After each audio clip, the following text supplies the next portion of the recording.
Well, these charges might not stop Goldman. Investigators are actually stopping Goldman, rather. Investigators are pursuing other cases connected with the subprime mortgage collapse.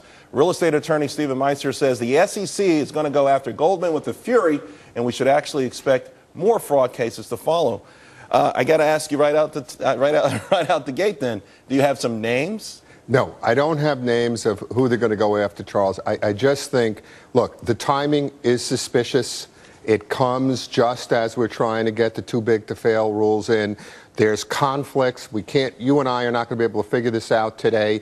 For example, Goldman is saying that that they had absolutely no statements about Paulson being a long investor. The SEC complaint says the opposite. We don't know the facts yet. But what's going to happen here, Charles, is let's take commercial real estate. There's $1.5 trillion of debt rolling between now and 2014. There's going to be hundreds of billions of dollars of losses. The plaintiff's bar, forget the SEC, is going to see a complaint like this, and they're going to be looking and combing emails to try to find these kinds of conflicts to create claims in the hopes of settlement. And it's going to create terrific pressure on an already beleaguered financial sector. So do you think actually this could backfire, in sort of to the degree Randy was talking about with respect, maybe all of these banks now go into a shell and they wait for the dust to settle before making any moves? Exactly. Look, if the SEC really has the goods on Goldman, and I can't tell you yet, whether they do or they don't,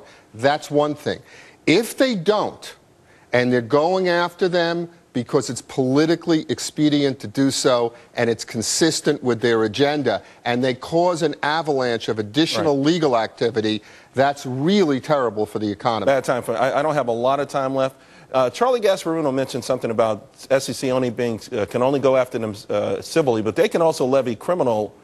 Is there something in this, the fact that these aren't criminal charges? Does that tell us something? Well, I think it does. I think they certainly can go after them criminally, and I think it does tell us that they aren't that sanguine about the quality of their proof. I'm not saying they don't have a civil fraud case here. They cite chapter and verse. They cite to a whole series of emails. But civil is easier to prove than criminal. It's easier. Stephen, thank you very much, buddy. Okay, no Appreciate problem. it.